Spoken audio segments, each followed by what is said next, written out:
세계적인 전도자 빌리 그레함 목사님을 여러분 잘 아실 겁니다. 이분이 사역을 마무리할 즈음에 어떤 기자가 질문했다고 합니다. 목사님, 지금까지 수많은 나라와 지역에서 복음을 전했는데 혹시 사역 중에 아쉬운 것이 있었습니까? 라고 기자가 질문했습니다. 이 질문에 이 빌리 그레함 목사님이 이렇게 대답하셨습니다. 나는 복음이 교회 밖에만 필요한 줄 알았습니다.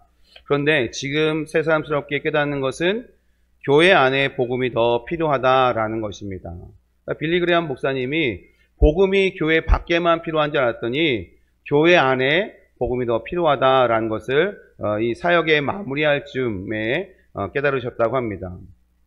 저도 이 사실을 정말 피부 와닿게 깨달은 적이 있는데요. 제가 신학대학원을 다닐 때입니다. 신학대학원을 다닐 때 전도에 관련된 수업을 들었거든요. 수업을 들으면 뭘 줄까요? 과제를 줍니다. 그래서 과제를 한번 내주셨는데 그 과제가 뭐냐면 복음을 전하고 또 그거에 대한 결과를 보고서로 작성해서 내라라는 보고서였어요. 근데 그때쯤에 저도 이런 비슷한 이야기를 들었습니다. 교회 안에 열심히 하는 사람들조차도 구원의 확신이 없다. 그들에게도 복음이 필요하다. 이런 이야기를 들은 때였습니다. 그래서 그럼 잘 됐다.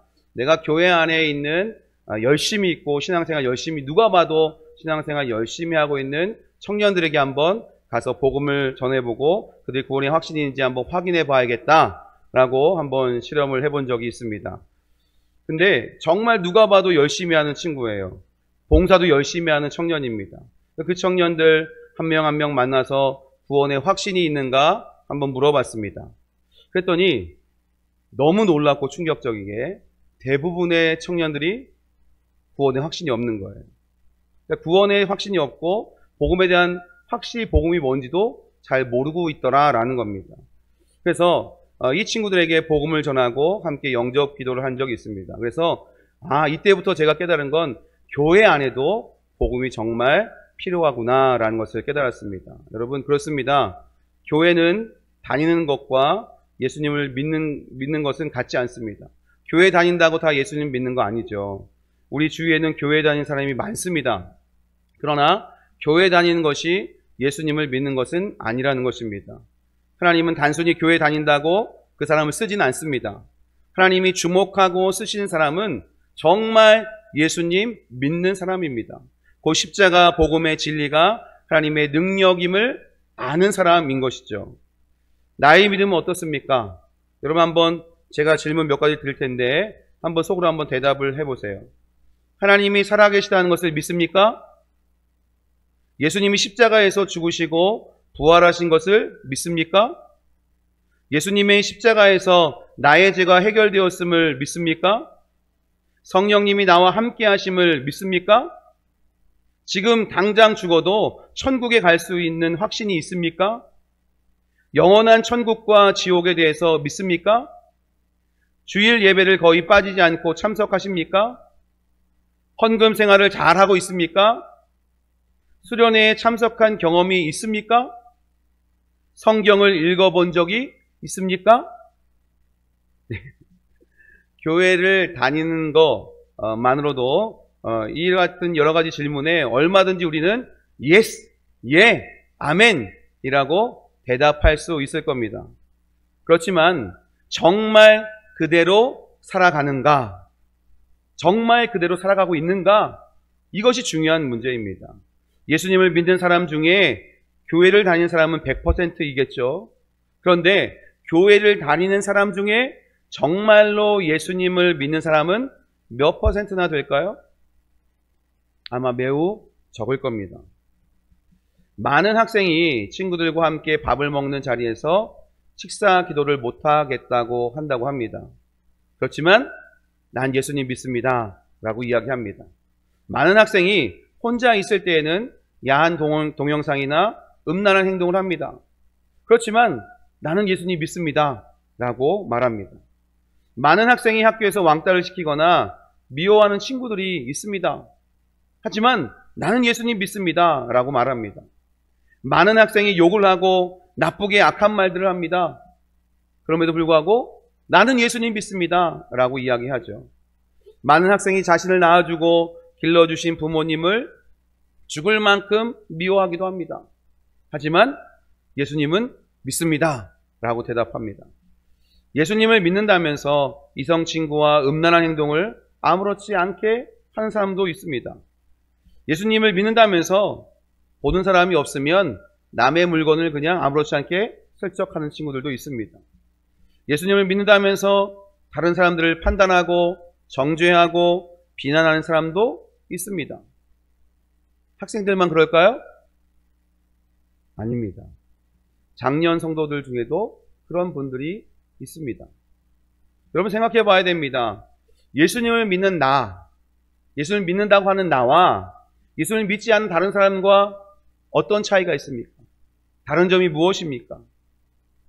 생각해 봐야 될 문제죠. 그렇다면 예수님을 믿는다라는 것은 무엇일까? 그것은 믿음과 행동이 같아야 예수님을 믿는 것입니다. 같이 한번 읽어보실까요? 시작. 믿음과 행동이 같아야 예수님을 믿는 것입니다. 네, 믿음과 행동이 같아야 예수님을 믿는다라는 것이에요. 사람은요, 믿는 대로 행동합니다. 사람은 마음에서 결정한 대로 행동합니다. 게임을 좋아하는 사람은요, 밤새도록 게임을 해도 전혀 힘들진 않겠지만 그게 즐거운 거예요. 어렵지 않습니다. 부모님과 시간을 보내는 건 너무 힘들어요. 친구들과 함께 운동하는 것보다 게임이 더 좋습니다. 그래서 게임만 하려고 하는 거예요.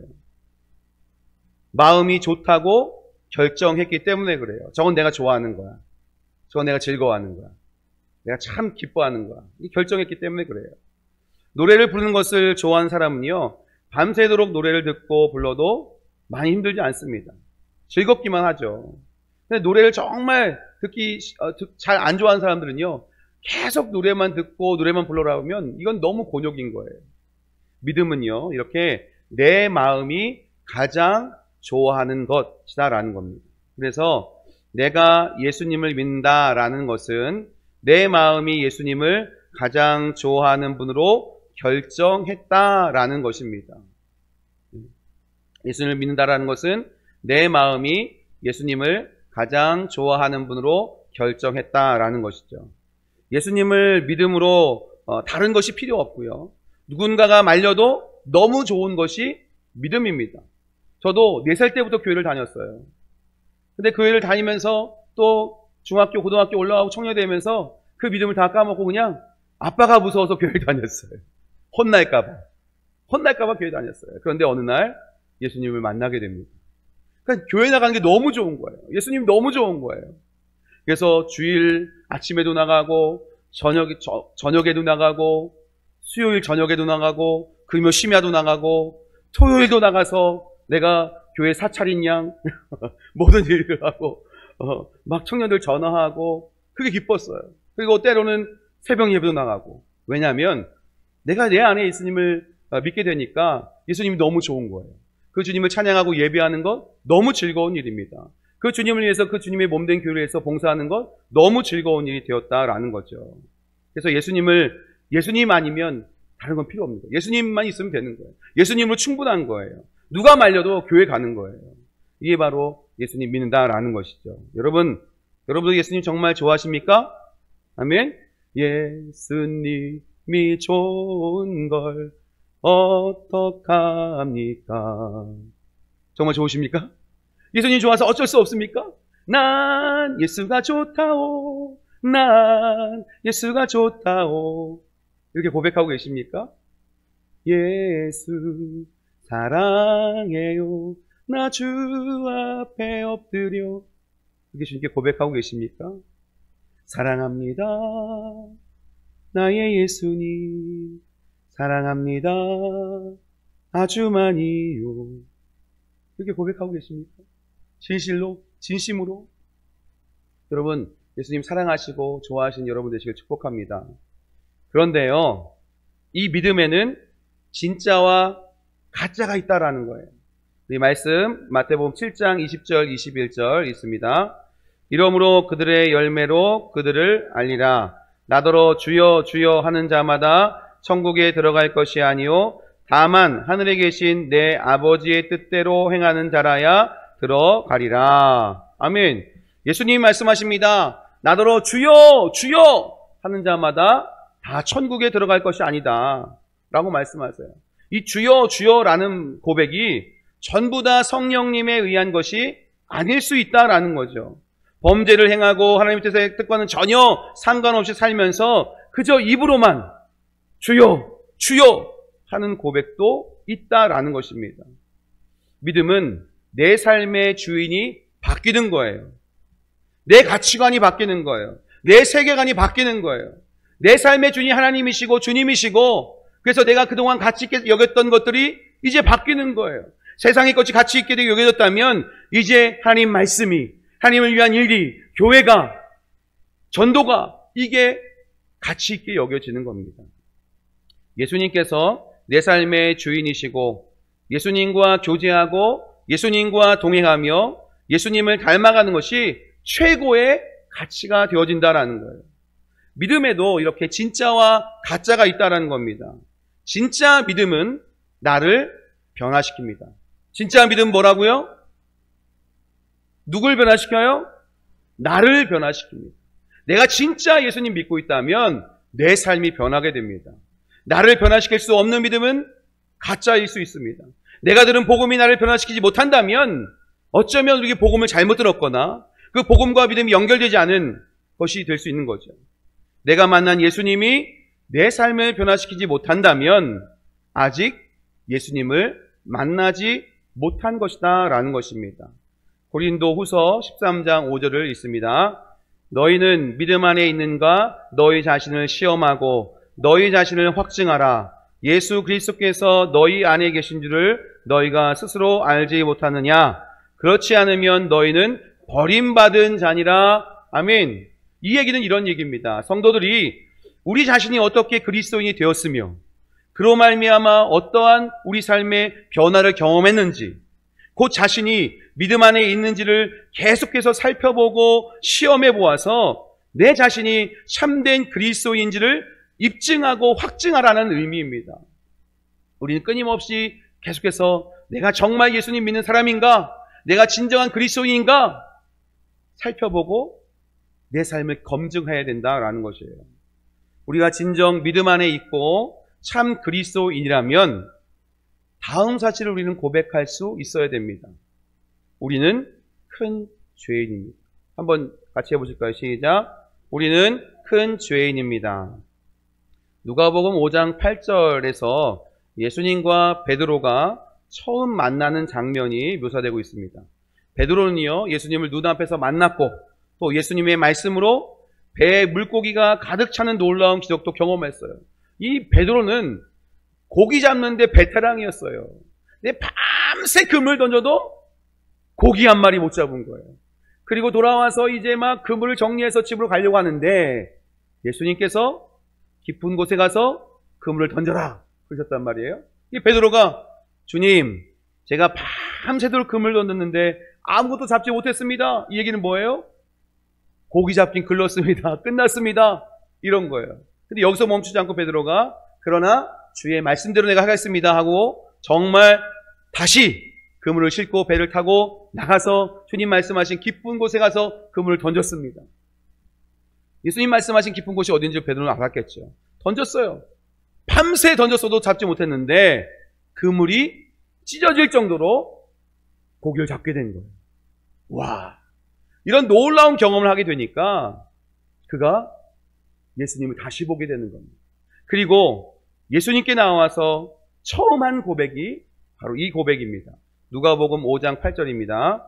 시몬 베드로가 이를 보고 예수의 무릎 아래에 엎드려 이르되 주여 나를 떠나소서 나는 죄인으로소이다 하니 아멘. 베드로는 이 놀라운 경험을 하고 와, 예수님이 그냥 범인이 아니구나, 사람이 아니구나, 정말 하나님께서 보내신 사람이구나, 하나님의 사람이구나, 하나님이시구나, 어떤 그런 놀라운 하나님의 거룩하심에 압도된 거예요. 그러고 보니까 자기의 죄가 환히 밝게 들여 보이시는 거죠. 그가 주님 앞에 무릎 꿇어 엎드려 주님, 저를 떠나십시오. 저는 죄인입니다. 라고 고백하게 됩니다. 이후에 베드로는 예수님의 제자가 되어서요, 사람을 낚는 어부가 되었습니다. 삶이 완전히 어떻게 된 거예요? 바뀐 거예요. 삶이 완전히 바뀐 겁니다. 우리의 삶이 바뀌지 못하는 이유가 바로 여기 있습니다. 자신이 정말 죄인인 것을 깨닫지 못하기 때문에 우리 삶이 바뀌지 않는 거예요. 로마서 3장 23절에서 이렇게 얘기합니다. 모든 사람이 죄를 범하였음에 하나님의 영광에 이르지 못하더니 라고 말씀하고 있어요. 모든 사람이 죄를 범했다. 그래서 하나님의 영광에 이르지 못한다 라고 말씀하고 있어요. 그렇습니다, 여러분. 성경대로, 성경에 기록된 대로 의인은 없습니다. 한 사람도 없습니다. 여기서 있는 이승원 목사도 마찬가지이고 우리 모두가 마찬가지입니다. 의인은 없습니다. 한 사람도 없습니다. 저와 여러분도 의인이 아닙니다. 죄인입니다. 이 사실을 인정하십니까? 믿어지십니까? 이게 믿어지고 고백되어야 내 삶이 바뀌기 시작한다는 거예요. 한번 고백해 보실까요? 나는 죄인입니다. 죄인 중에 괴수 같은 자입니다. 네, 죄인 중에 우두머리라는 거예요. 가장 악질이라는 거죠. 이 고백을 사도 바울이 했던 것입니다. 예수님의 보혈의 공로를 의지해서 자신의 죄인됨을 고백하고 회개한 자를 주님께서 용서해 주십니다. 그리고 의롭다 여겨주시는 거예요. 주님께 나와서 주님, 저는 죄인입니다 라고 고백할 때 주님이 흘리신 보혈로 우리를 씻어주시고 이제 너는 의롭다. 주님께서 의롭다고 여겨주시는 거예요. 죄인이지만 주님이 의롭다고 여겨주시는 거예요. 그리스도의 보혈로 덮어주시는 거예요. 하나님의 자녀로 삼아주시는 것입니다. 그래서 우리는 죄사함 받고 구원받은 하나님의 자녀가 된 것입니다. 이렇게 예수님을 만난 모든 사람은요, 자신이 죄인임을 고백했습니다. 죄를 깨닫는 것이 영적 생명의 시작이라는 거예요. 이것이 바로 십자가의 능력입니다. 자기가 얼마만큼의 죄인인지를 깨닫는 것이 거듭남의 시작이라는 거예요. 내가 죄인임을 인정하지 못하면 더 이상의 구원의 길로 나갈 수 없다는 거예요. 내가 죄인임을 인정하고 고백해야 주님의 죄사함 받고 주님께 죄사함 받고 성령 충만 받고 하나님의 자녀가 되는 권세를 누리게 되어진다라는 것입니다. 하지만 많은 그리스도인들이 자기가 죄인임을 고백하지만 정말 자기가 어떤 죄인인지, 얼마나 큰 죄인인지 아는 사람은 많지 않다는 거예요. 이런 겁니다. 나는 예수님이 육신의 옷을 입고 이 땅에 오셔야 할 만큼의 죄인이라는 거예요. 하나님이신 예수님께서 그 모든 하늘 보좌와 영광을 버리시고 이 땅에 오셔야 될 만큼 그렇게 큰 죄인이라는 거예요. 나는 예수님은 십자가에 못 박혀 죽게 해야 할 만큼의 죄인이라는 겁니다. 하나님이신 예수님께서 이 땅에 오셔서, 그것도 놀라운 일인데, 아무 죄도 아무 흠도 없으신 주님께서 내 죄 때문에 십자가에 달려 죽게 되어지는, 죽으셔야만 했던 나는 그런 큰 죄인이다 라는 것을 우리는 깨닫고 알아야 되는 것입니다. 내가 얼마나 큰 죄인인지는 바로 이 십자가가 말해주고 있는 거예요. 왜 주님이 이 땅에 오셨고, 왜 주님이 십자가 짊어지고 십자가 달려 죽으셨는지 십자가를 보면 내가 큰 죄인이었음을 우리는 깨닫고 알고 감사하며 살아야 됩니다. 말씀을 마무리하겠습니다. 사랑하는 우리 중고등 친구들, 사랑하는 우리 성도 여러분, 나는 정말 큰 죄인이구나 라는 사실을 깨달으시고요, 죄인 중에 괴수 같은 나를 사랑하셔서 큰 죄인인 나를 위해서 이 땅에 오셔서 나를 대신하여 십자가에 달려 죽으시고 부활하신 예수님을 나의 구주, 나의 하나님으로 믿으시기를 바랍니다. 주님을 믿는 믿음 안에서 주님 따라가며 주님 닮아가며 삶이 변화되는 진짜 예수님 믿는 사람 되시기를 바랍니다. 그래서 하나님께 귀하게 쓰임받는 우리 모두 되시기를 예수님의 이름으로 간절히 축원합니다. 아멘.